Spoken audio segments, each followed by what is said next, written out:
I'm not sure where Carlos Correa is. I'm sure that a few teams have made a couple of deals. And as we wrap up this year, we ask the question, is it better to pay too much or not enough? It is the final crossover with Locked On Diamondbacks for 2022. But we're going to do many more in 2023. This is Locked On MLB.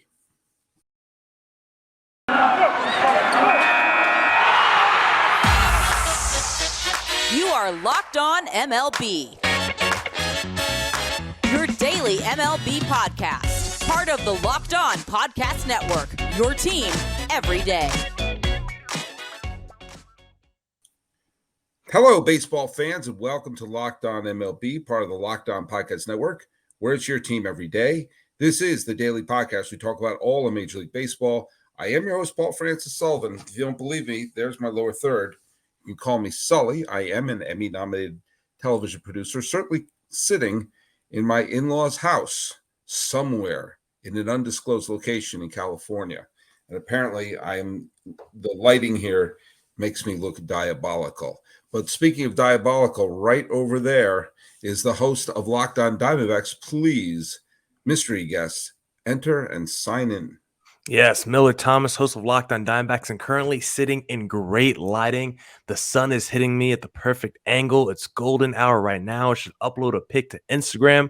Speaking of which, follow Locked On Diamondbacks on both Twitter and Instagram by typing in Locked On Diamondbacks in that little search bar, or you can follow my personal Twitter at CreatorThomas24. We're on all your podcasting platforms. We're on YouTube, of course, where you can see both of our mugs. So go follow Locked On Diamondbacks on YouTube and all your podcasting platforms. And as I take a quick sip there, follow us at Locked On MLB Pods. Same handle for Instagram and Twitter.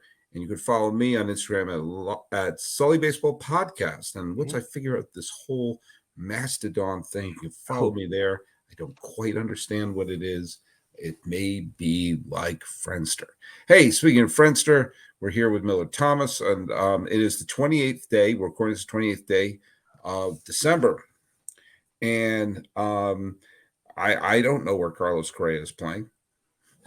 Carlos Correa has been the gift that keeps on giving to this podcast, because every time I think that we're all wrapped up for the year and Correa, I made a joke a couple podcasts ago where I said his 13-year deal with the Giants was voided. We signed a 12-year deal with the Mets, which will be voided. We signed an 11-year deal with the White Sox, will be voided. A 10-year deal with the Rockies will be voided.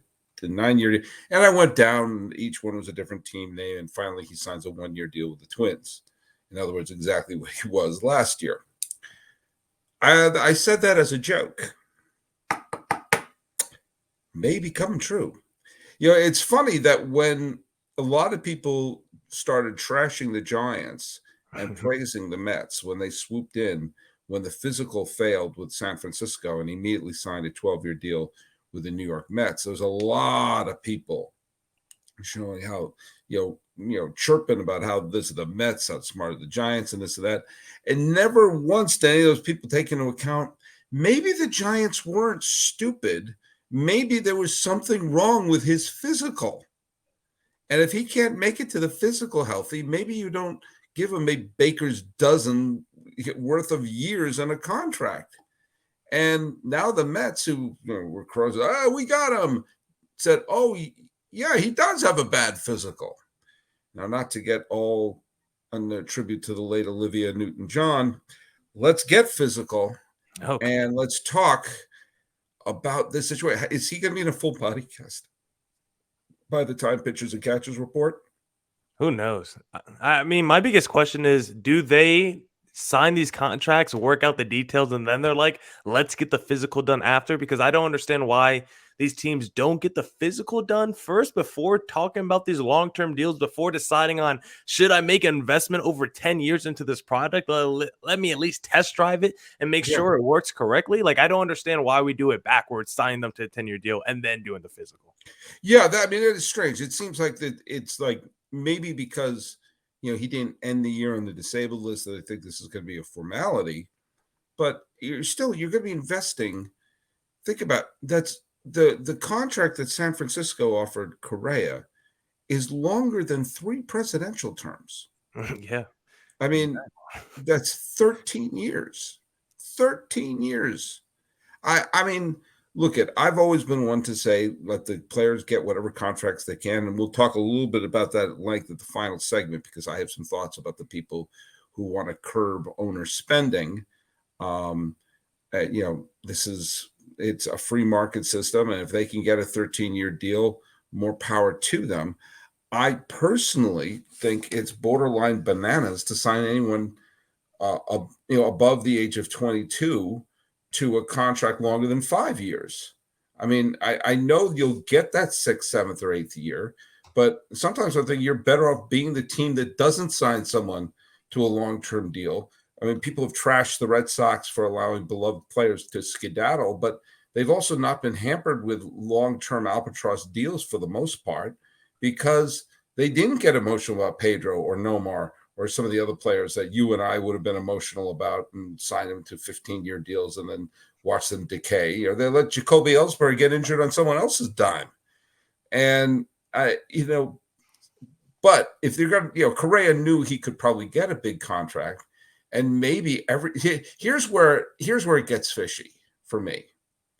If Correa knew there was some stuff that was happening, that would be a red flag, and none of this was disclosed even the slightest, then I think he's going to have a hard time getting anything near the contract he wants.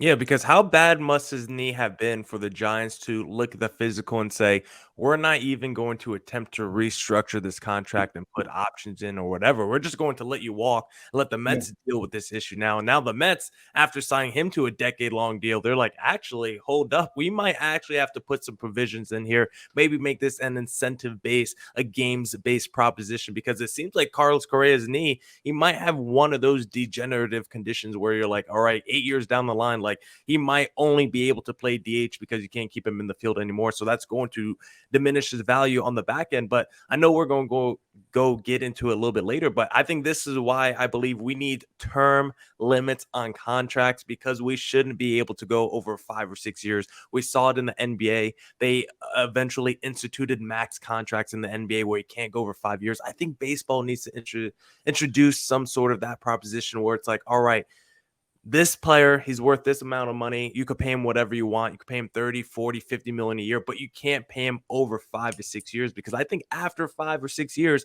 you create animosity between the player and the franchise. You create animosity between the player and the fans. Like the back half of those deals, teams don't want the player, fans don't want that guy on their team. Like there just creates so much animosity. And it's like, wouldn't you rather just pay for the best prime years of the player, the best 5-6 years of that player, instead of paying for 5 or 6 years and then 6 years of not very good production? I just think if we brought term limits, it would even out the balance of power. More small market teams would get into it, and not every big market team would be able to go out there and just throw a 10-year bag at every free agent on the market. All right. I rolled my eyes a couple of times. I hope you noticed that. I will say that you could take a look, maybe instead of instituting a rule, some people will see that some of these things don't work. Or maybe some teams will start to operate like, I don't know, the Atlanta Braves. The Atlanta Braves seem to be, I mean, I'll pull this thing up here that I saw. They signed Albies to a 7-year deal, Acuna to an 8-year extension, Olsen to an 8-year, Riley to a 10-year, Harris to 8. They just signed Murphy to a 7, Strider to 7. They're locking up the prime years of those players, of which they're going to get. Each one of those players will wind up playing at least a decade in Atlanta. Now, if at the end of that they want another big long-term deal, the Braves may let them skedaddle like they did with Dansby Swanson, like they did with Freddie Freeman, and have something new there. But if you're an Atlanta Brave, you're going to have all those players I just mentioned's entire prime in Atlanta. And none of those deals are 10-year deals. What they do is they say, you're pretty good. Why don't, instead of us stretching out the arbitration years and playing grab ass and all this other stuff, why don't we pay you for a long-term contract earlier than you normally would have? Which means, you get taken care of for the rest of your life and everything like that. Atlanta Braves have a core, and it's when these contracts run out, they aren't going to be 35, 37-year-old men.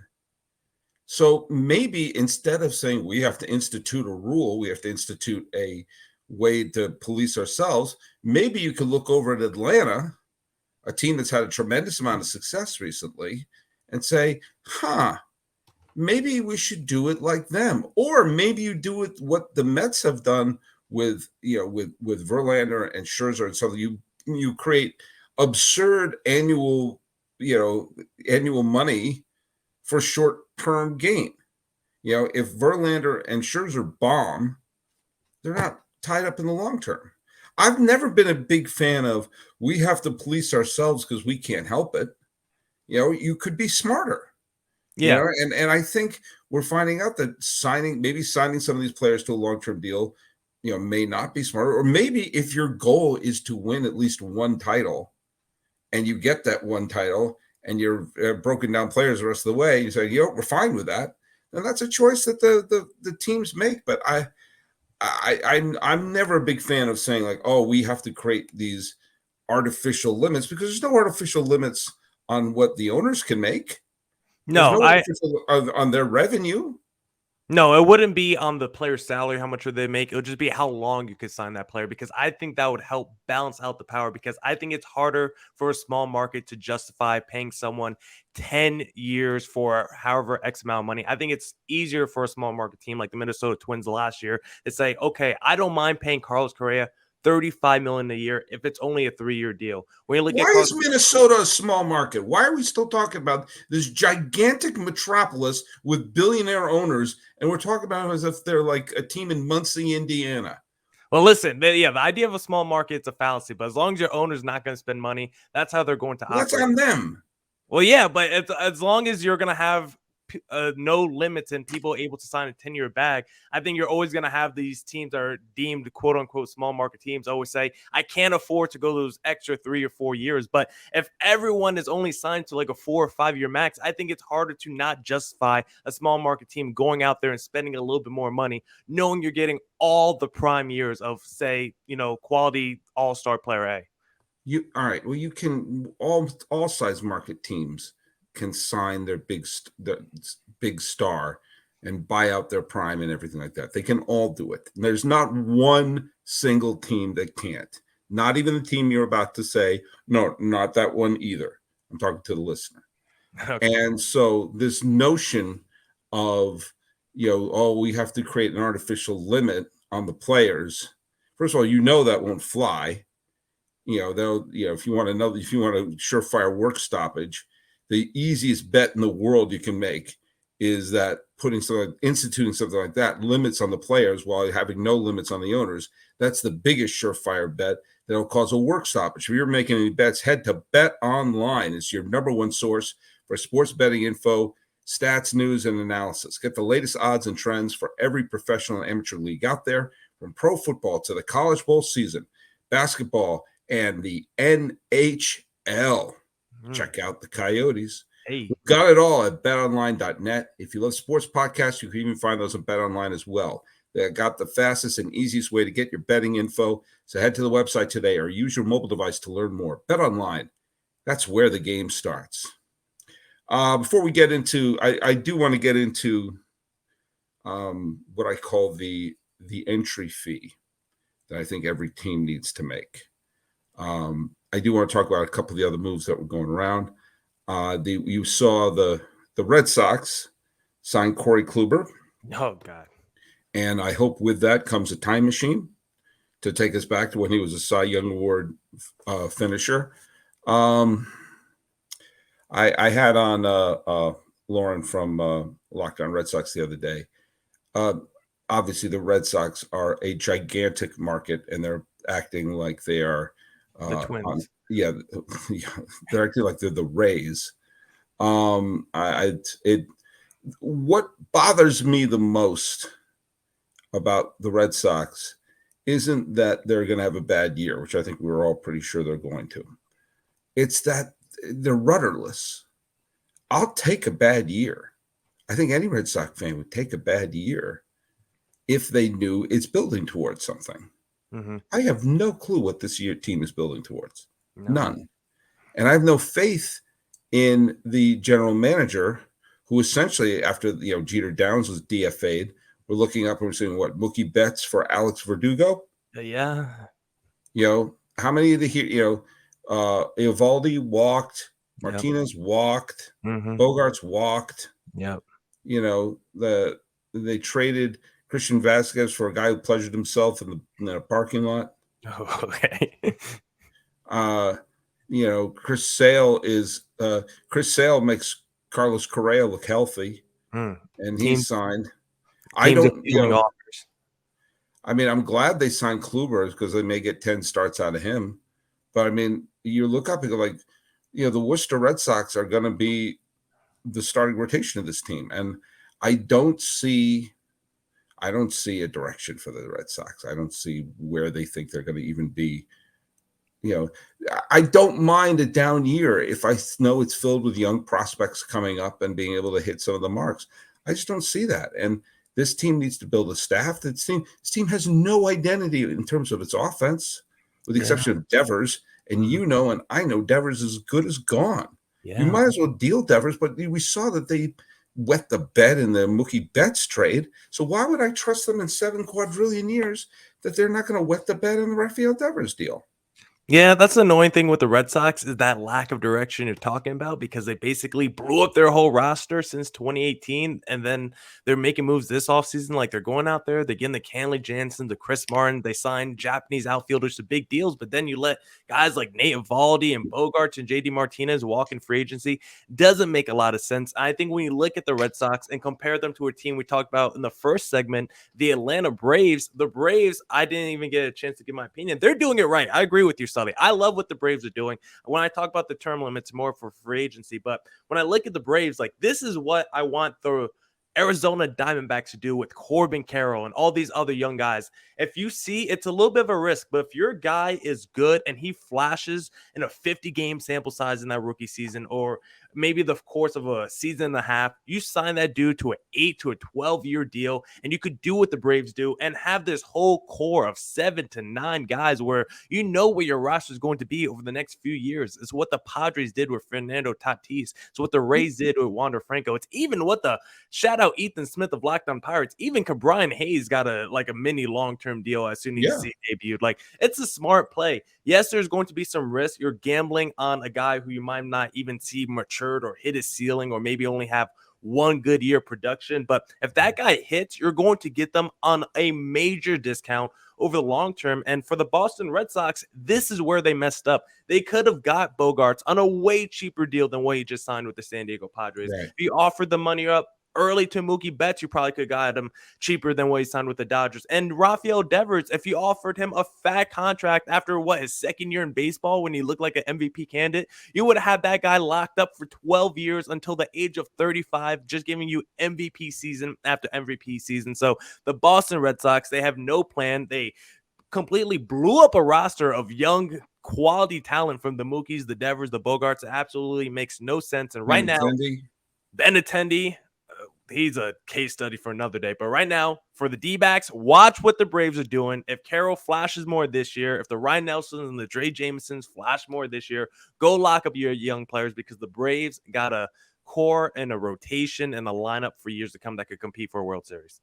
Well, let's talk about the Diamondbacks for a second. Hey, because they did make a deal. They signed. They sent Dalton Varsho packing as the Blue Jays are continuing to try to fill the hole that was left from the vacancy of Teoscar Hernandez. They got Gurriel. Was it Lourdes Gurriel Jr.? Yep. But they also, more impressively, they got Gabriel Moreno, who is, by all accounts, one of the best catching prospects in baseball. Now, they have Kirk at catcher, so his path was blocked.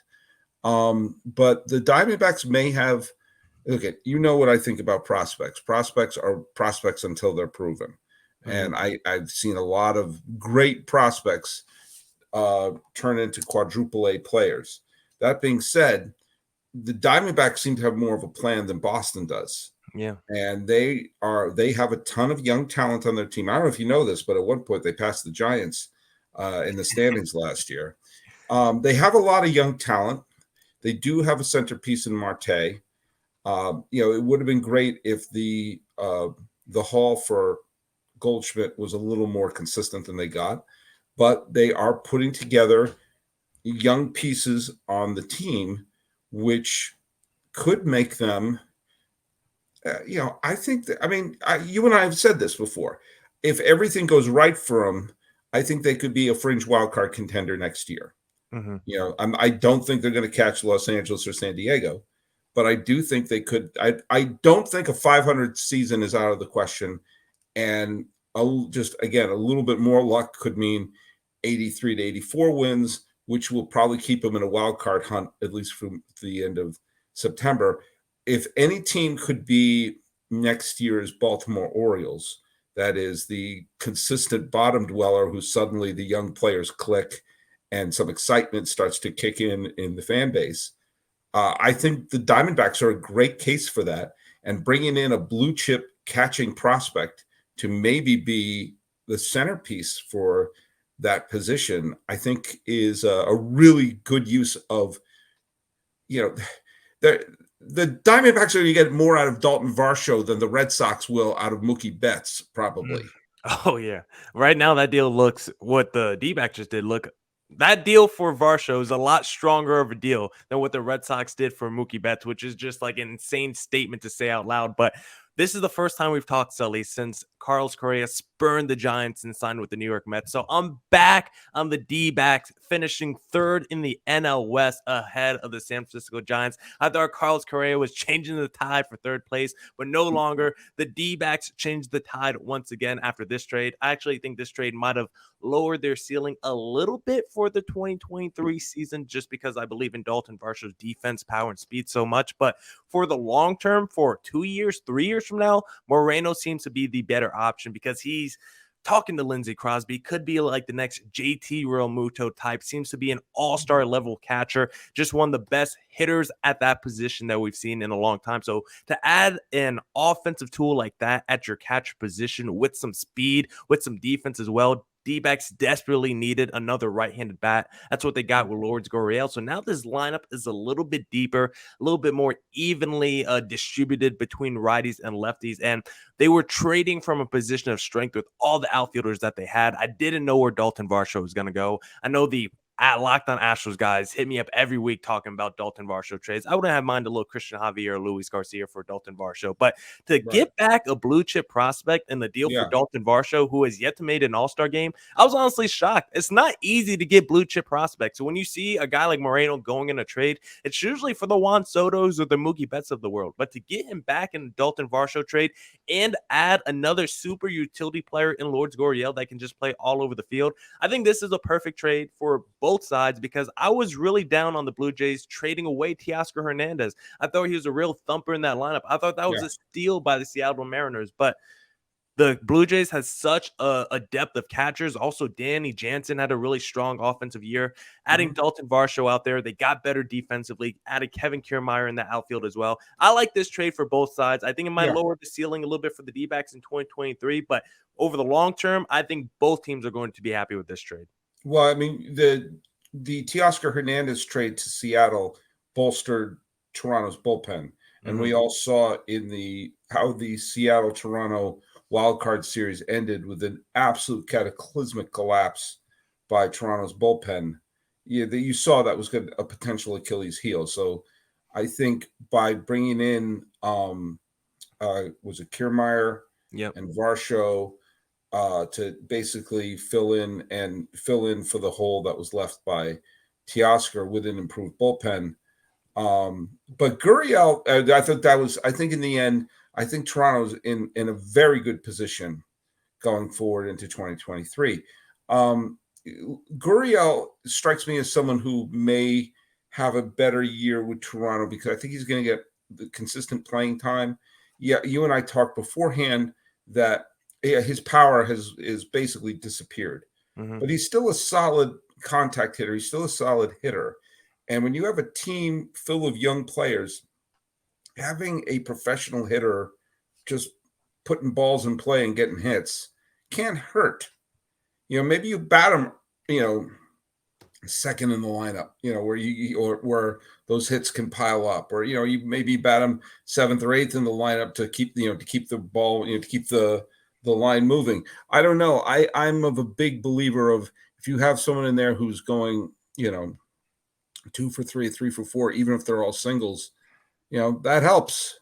That helps for a team like Arizona, who's trying to, you're not asking, he was trying to find their identity. Gurriel is not going to be the centerpiece of the team, obviously, but he could be a valuable hitter in that lineup. Yeah, and they were desperate for a right-handed bat. They were Yeah. searching for it all offseason, so he's going to fit that need. And he came up as an infielder through the minors, really hasn't played infield since 2019 because he's considered like an average to below average defender in the infield. But that is a possibility. Ketel Marte, over the last couple of years, his numbers improved when he went to the DH spot. So maybe you get a little bit more Ketel Marte at DH, and then you could put Gurriel at a second base, or even put him at a shortstop, where the D-backs have a pretty weak hole there with Nick Ahmed or Geraldo Perdomo from an offensive standpoint. So you could play Gurriel all over. He could even back up Christian Walker. That's probably what he's mostly going to do, and play some corner outfield as well. So I just love the addition of Gurriel, getting someone that's a proven veteran, a solid contact player, just a good major leaguer overall.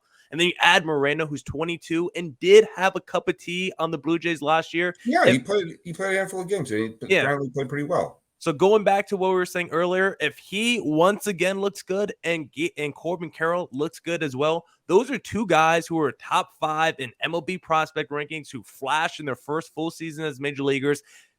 Lock them in for 10 plus years, and then you can say, I got a superstar outfielder, got one of the best catchers in baseball, and then let's see who else comes with those two foundational pieces. All right. Well, for our final segment, we're talking a little bit, and maybe even get into an argument regarding the idea of a floor and ceiling in regards of the salaries. But first of all, it's a holiday season. You're hanging out with some friends, putting back a few drinks. A few becomes a few too many. As the evening comes to an end and people start to head out, you think about calling a ride, but you live nearby. You can make it home okay. It's no big deal. What are the odds you get pulled over anyway? And even so, what's the worst that could happen? Your insurance goes up. You lose your license. You lose your job. You total your car, or you kill someone. Everybody knows the risks of driving drunk. The results are tragic and often deadly. However, that doesn't stop everyone from getting behind the wheel while under the influence.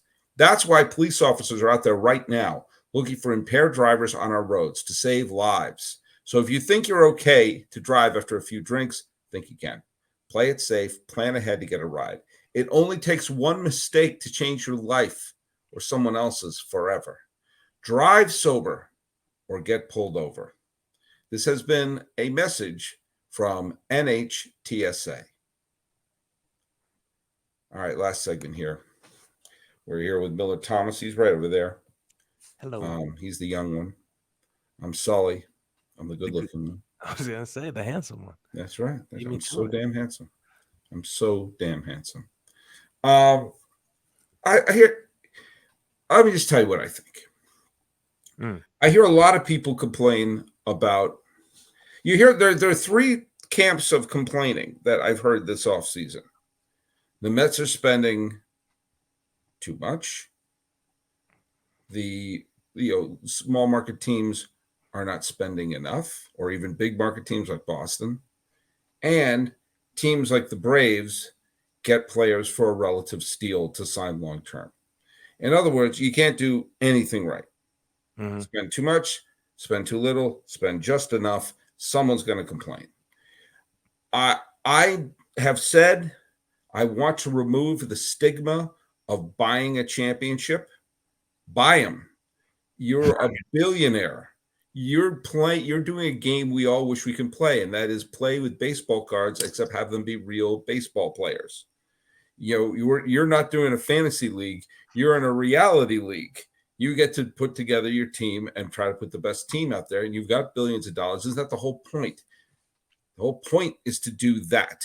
It isn't an investment. You don't see Warren Buffett investing in baseball teams. You're doing it because you got a lot of money, you've got a big ego, and you want to be the king of that city. That's why teams get bought, even if they are the supposed small market teams, because you want to have that fun thing. This has been the case forever. The notion of a small revenue team, I'm not buying it.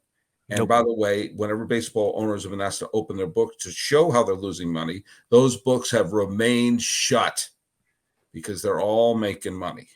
And if a franchise like the San Diego Padres can suddenly become a large market team, then maybe we shouldn't be wringing our hands how a giant metropolis like Minneapolis is like, oh, we're just a small market team with a gigantic region and I don't believe, as I said before, I don't believe in creating artificial limits to what a player can make or what a player can sign for, because we don't have similar limits to franchises. There's no limits to what a team can sell their team for, what their owner can sell their team for, what they can do there. So why the hell should a player have to do that?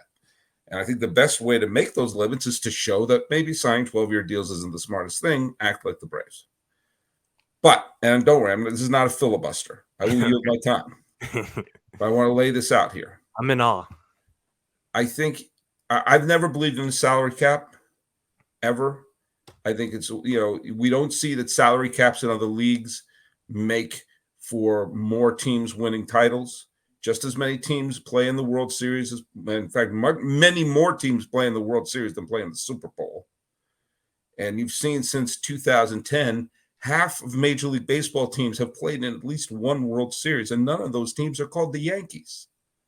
So we've seen a tremendous amount of, teams can have windows of championships in ways that we've never seen in football, or especially not in basketball, where seems like the same team, over and over and over again. But that being said, if the people who are adamant to have a ceiling and to have limits and things like that at the top have to also agree there has to be a bottom. There has to be an entry fee. There has to be, it's kind of like I can't go up to the big dealer table in Vegas and say, all right, you're the high rollers. Well, I've got $5.22. Can I play? No, you've got to, there has to be a salary floor. You can't have a disgrace that we've seen where, like, Cleveland putting out a team that could win the pennant with a bottom 5 payroll is a disgrace. Year in and year out, the same teams at the bottom of the payroll. You know what? There should be, there has to be a penalty for that too, for not investing in your team, for putting a minor league product out there. And if you collect any money from the, what's it called? The luxury tax, that money has to go to your major league roster. That's money taxed from another team's major league roster has to go into your major league roster. And you have to show how you spent that on your major league roster. Not, oh, we spent it on this international thing or something like that. No, you have to show that you're using that to improve your team that's on the field, to make an entertaining product. So you don't have a tomato can. So you don't have a minor league team playing in the major leagues. Wow. I yield my time.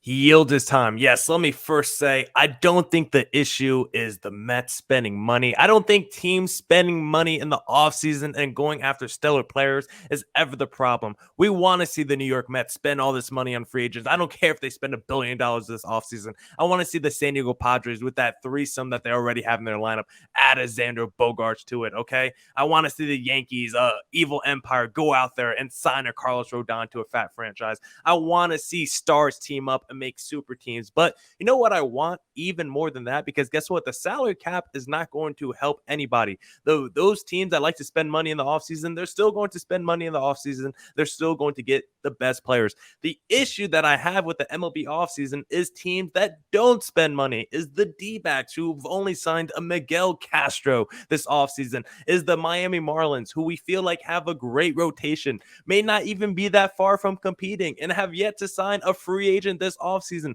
I don't think a salary cap will do anything for baseball, but there definitely needs to be some sort of floor. We need to make these teams spend money and get competitive. Now, I know you hate the term limits on contracts, but I think these teams these quote-unquote small market teams would be more likely to spend money if it was a 5-year deal versus a 10-year deal. But I do want to dispel the myth that there are small market teams in Major League Baseball, because I've discussed this on the pod before. There are no small market teams. There are only cheap owners. If every team had a Stephen Cohen as their owner, every team in Major League Baseball would be spending money.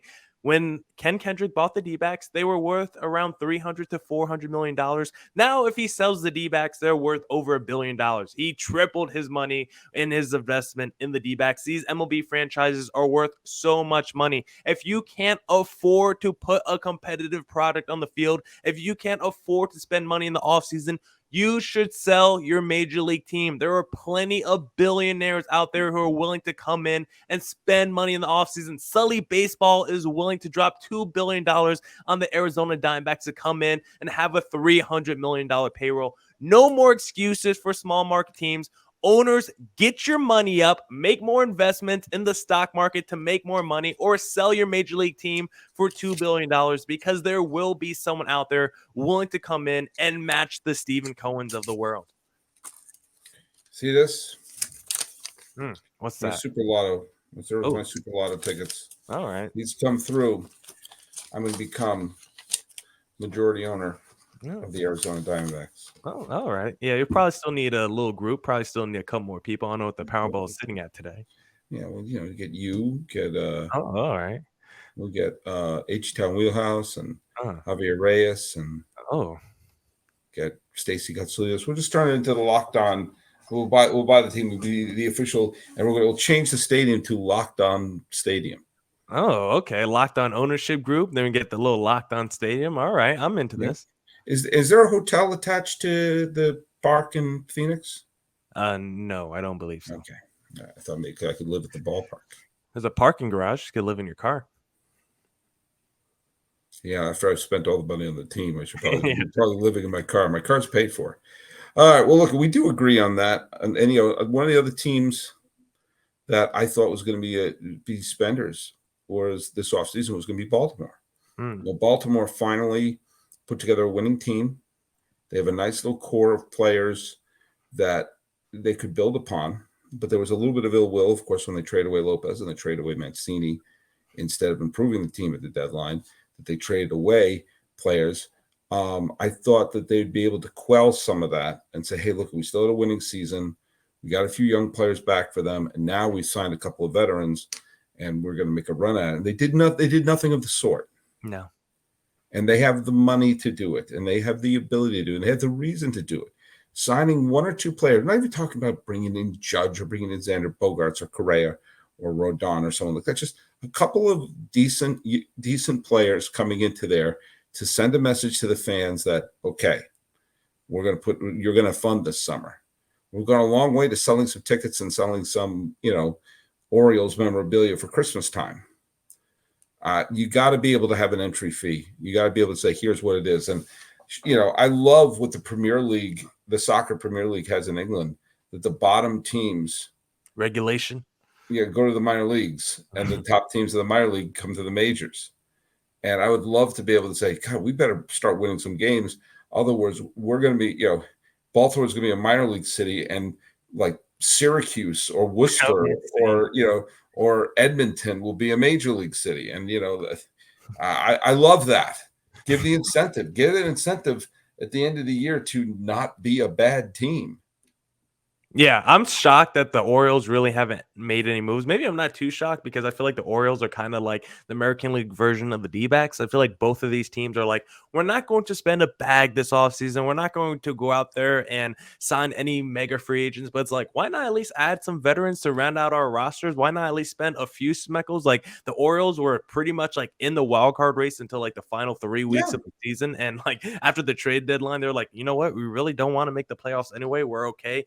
Just sitting on the back burner for another year. So I don't know why they didn't want to go more all in on this offseason. I feel like they probably know they're not like a World Series contender, but there were some moves, some ancillary moves you could have made on the outside to at least improve your team and get yourself into the fringe wildcard contention once again. But I guess the Orioles didn't want to do that. They're doing it like the D-backs. They want to slow marinate this thing. I've said that word at least one time on every podcast we've done the last month. And so I think they just want to let this thing grow organically and just wait. And then maybe they're just a team waiting in the wings. And then there's a free agent that comes available on the market. Maybe they're looking at the Boston Red Sox, looking at Devers, and they're just waiting in the wings to go after a young star player like that. Maybe they don't want to go out out there and spend money on a 30-year-old free agent in the offseason. Maybe they would rather trade for a young star like Rafael Devers. So I don't know exactly what Baltimore's plan is here, but they showed a lot last year, and they might not be too far away from contending if they add some quality pieces to that roster. Well, look at quality piece to the Locked On podcast roster will always be this guy right here, Millard Thomas. Doing something different with your hair today. Oh yeah, got in some braids. You Mama got some hooked it up. braids in there. Okay, I almost didn't recognize you.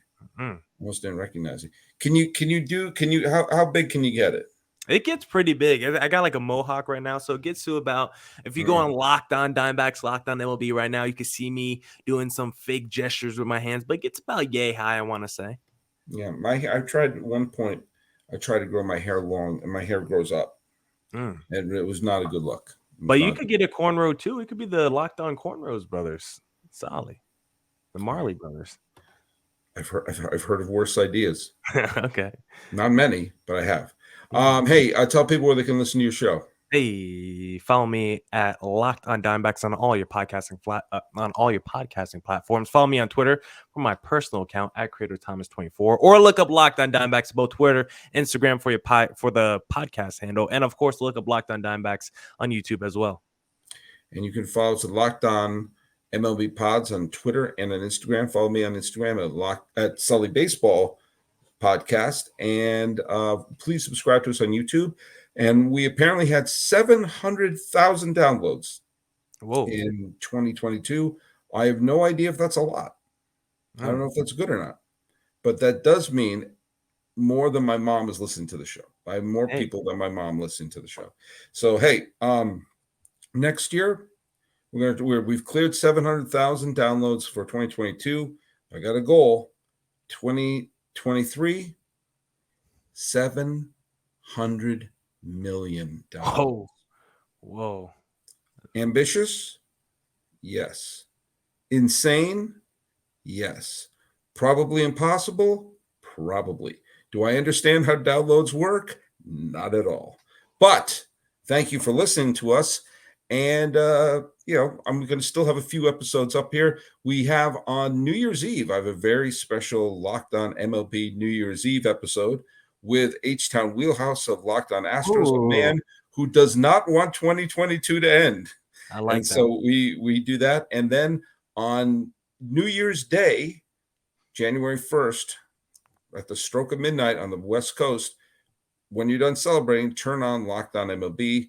We'll be breaking down the updated version of the Suffering Index, and we'll see which franchises are suffering the most and in the most need for winning a title, and which fan base is suffering the least. I have found ways to quantify suffering, and I've been doing so for the last few years. So, on behalf of Millard Thomas of Locked On Diamondbacks, my name is Paul Francis Sullivan. I am the host of Locked On MLB. Thank you for listening, and let's fist pump ourselves goodbye.